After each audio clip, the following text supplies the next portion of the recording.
Hello friends, I am Dr. Madhukar Jadhav, Professor, Department of Civil Engineering, Sanjeevani College of Engineering, Kopargaon.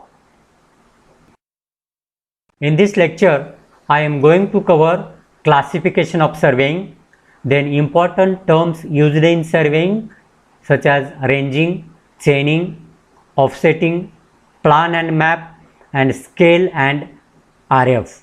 So, I will discuss this one by one.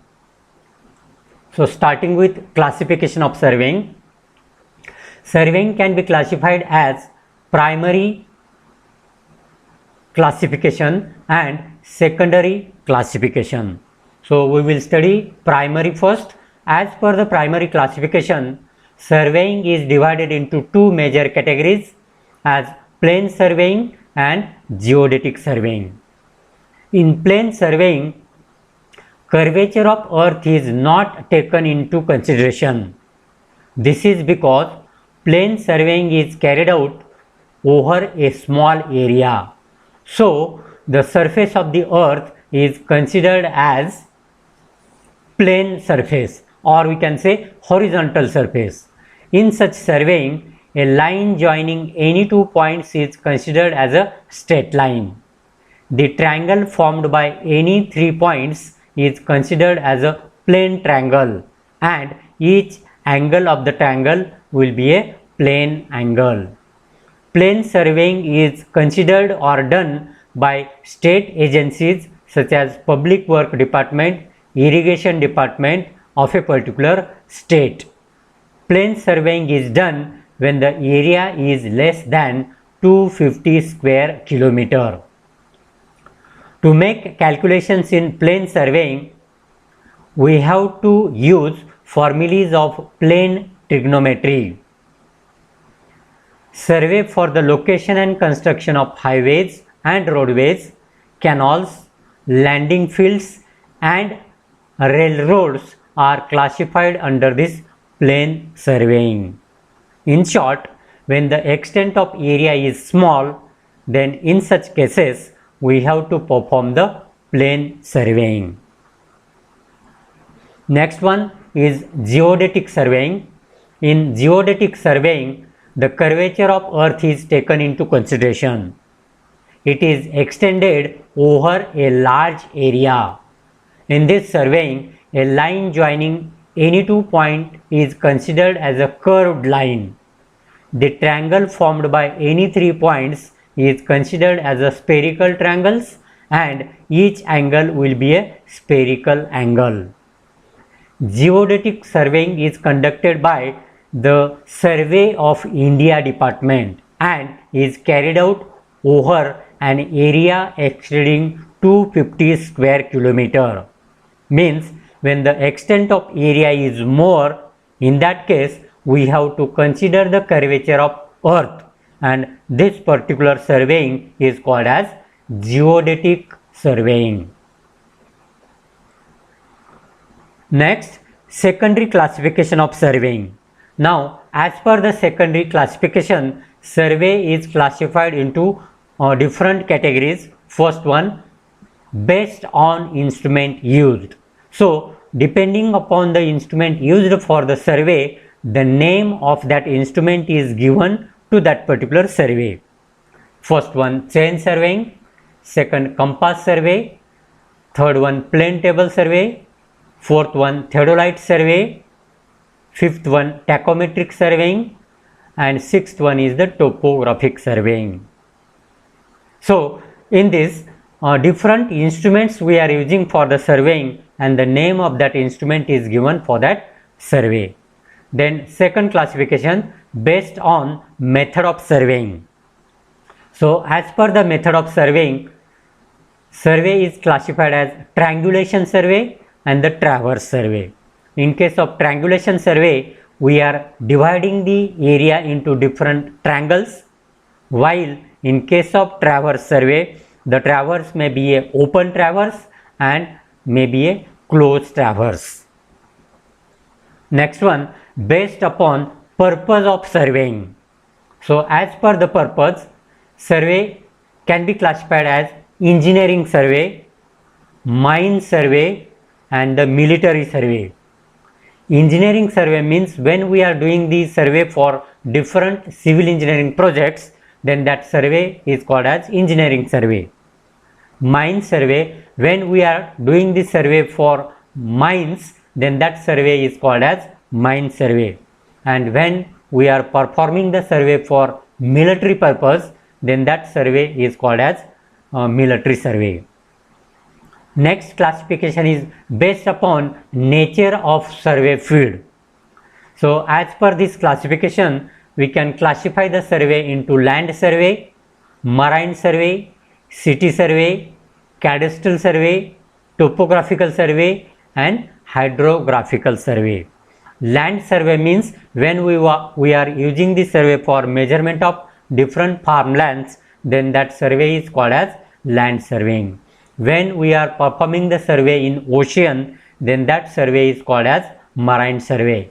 When we are performing the survey in city area, that survey is called as city survey. When we are performing the survey for measurement of plot boundaries, that survey is called as cadastral survey. When we are doing the contour survey for locating the features of a particular area, then that particular survey is called as topographical survey. And when we are performing the survey in rivers or in a water body, then that survey is called as hydrographical survey. Now we are going to study the various terms which are important as far as surveying is concerned. So first one is the ranging.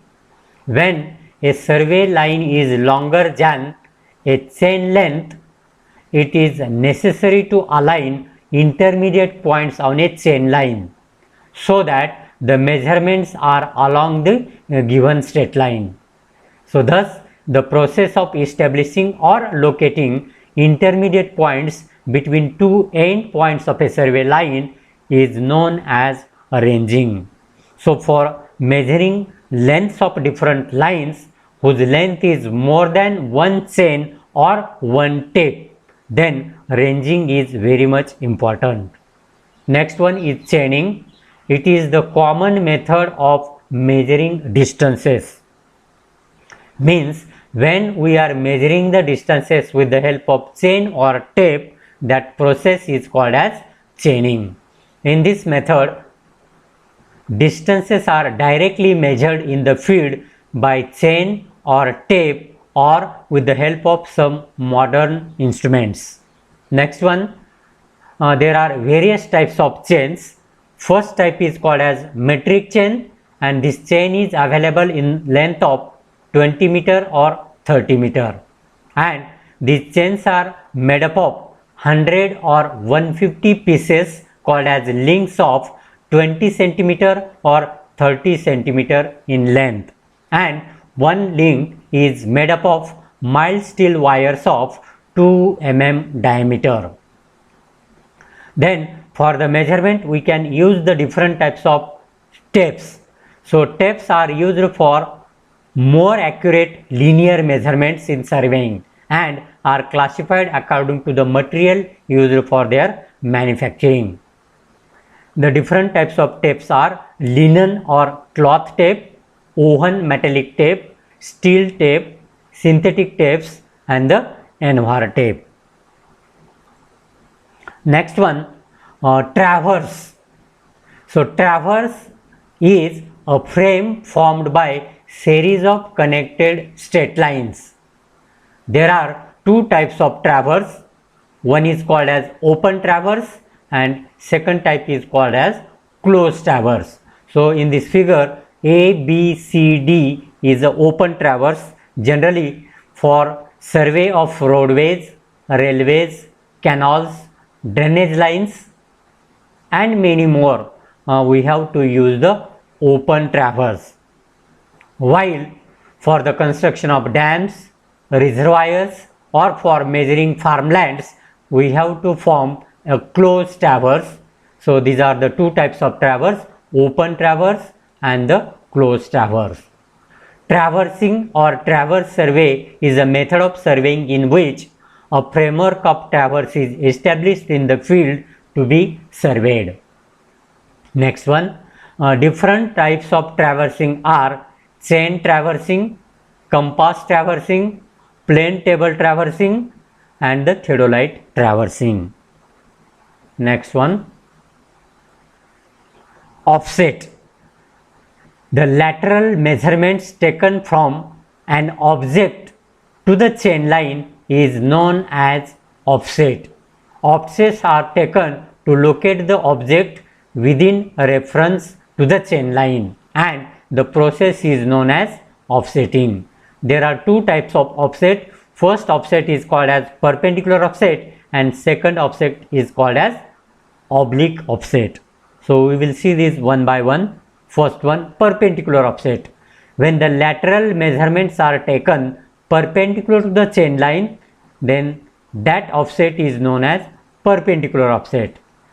And oblique offset is any offset not perpendicular to the chain line is called as oblique offset. So in this figure, this is one object and we want to locate this object with respect to this chain line. So we have set one perpendicular, so this offset is called as perpendicular offset. Again, we want to locate this object not perpendicular but to at any angle, then this offset is called as oblique offset. Okay. Next one, plan and map. A plan or map is the graphical representation to some scale of the features of surface of the earth as projected on a horizontal plan, which is represented by a plane of a paper or drawing sheet on which the plan or map is drawn. The representation is called a map if the scale is small, while it is called as a plan when the scale is large. Okay, so plan and map is very much important as far as surveying is concerned. Scale of a map is the ratio of distance on the plan or map to the corresponding distance on the ground. Then next one is the representative fraction. It is the ratio of distance on plan or map or drawing to the corresponding distance on the ground, and both distances are expressed in the same unit. So therefore a representative fraction RF is equal to length of the object on the drawing divided by actual length of the object on ground. So by this we can calculate the RF for a particular plan or for a map. Then next one, we can classify the scale depending upon its range. So first one is the large scale. When the scale range is 1s to 100 to 1s to 10,000, then that scale is called as large scale, and it is used mainly for building plans and for small surveys. Second one is the medium scale. When the scale range is between 1s to 50,000 to 1s to 20 lakh. So this is called as medium scale, and this is used for maps of a districts or map of a state. And small scale is when the scale is more than 1s to 20 lakh, and this scale may be used for a map of a country or map of a world or map of a galaxy. So this is enough in this lecture. Thank you.